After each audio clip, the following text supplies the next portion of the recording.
Saudara-saudari yang dikasihi Tuhan, selamat pagi. Sebelum kita mendengar firman Tuhan, marilah kita berdoa. Kasih karunia dan damai sejahtera dari Tuhan Allah kita, Anak-Nya Yesus Kristus, dan Roh Kudus. Amin.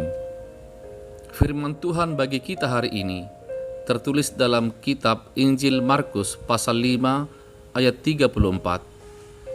Maka katanya kepada perempuan itu, "Hai anakku, imanmu telah menyelamatkan engkau. Pergilah dengan selamat dan sembuhlah dari penyakitmu." Demikian firman Tuhan.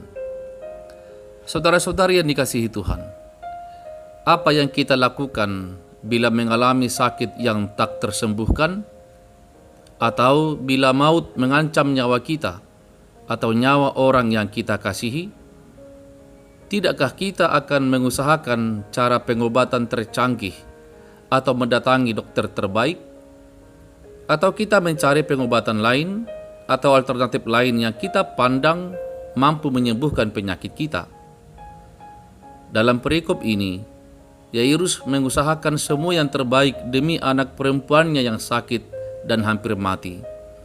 Sampai akhirnya ia rela datang tersungkur di depan kaki Yesus, karena ia percaya Yesus dapat berbuat sesuatu, dan terbukti anaknya yang sudah mati dipegang oleh Yesus dan dibangkitkan. Demikian pula dengan perempuan yang sudah sakit pendarahan selama 12 tahun. Bahkan ia telah berulang kali diobati hingga hartanya habis. Tidak ada harapan lagi. Yang tinggal hanya satu pribadi yang kabarnya dapat menolong dirinya, yaitu Yesus.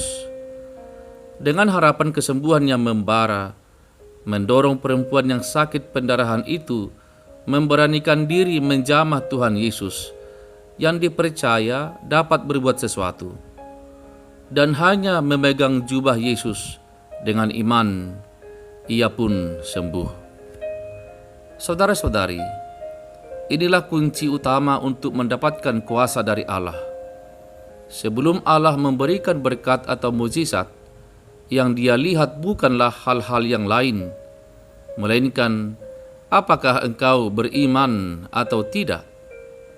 Iman adalah tak kala logika manusia berkata tidak mungkin, tetapi kita tetap percaya bahwa bagi Allah tidak ada yang mustahil.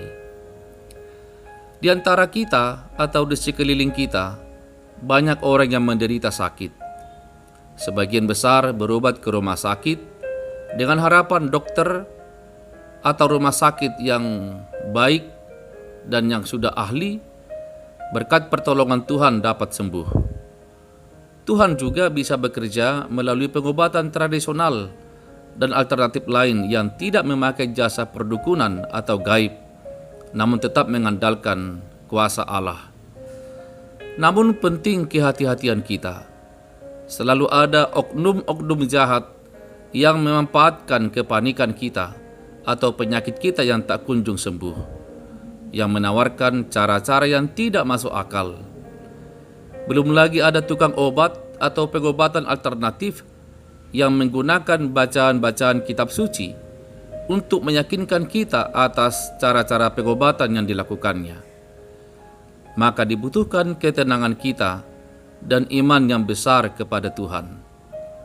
Tetap harus kembali kepada firman Tuhan. Yesus berkata kepada kita, "Imanmu menyembuhkan engkau." Maka dengan iman kepada Yesus, kita berdoa, setiap saudara, setiap kita, setiap keluarga yang menderita sakit, dan sakitnya tidak mudah diobati, bahkan sudah lama menderita sakit. Dengan iman kepada Yesus, kita berdoa bersama, kiranya mereka mengalami kesembuhan dan pemulihan. Amin. Marilah berdoa. Ya Tuhan Allah Bapa kami, Engkaulah tabib bagi kami.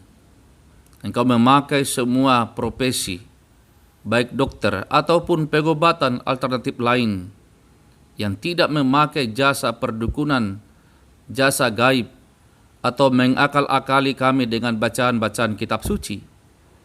Kiranya Engkau memberi kami hikmat, memberi kami hati yang terang untuk meneliti dengan cara apa kami akan menerima kesembuhan daripada-Mu.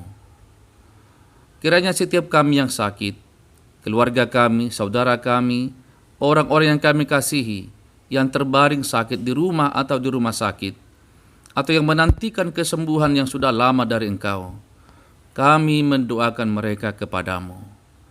Tuhan kiranya memberi mereka kekuatan, ketabahan, kesabaran, dan iman yang sungguh-sungguh, percaya bahwa Yesus sanggup memulihkan dan menyembuhkan mereka. Terima kasih Bapa. Dalam nama Yesus kami berdoa padamu. Amin. Saudara-saudari, selamat pagi, selamat beraktivitas, selamat melayani. Shalom.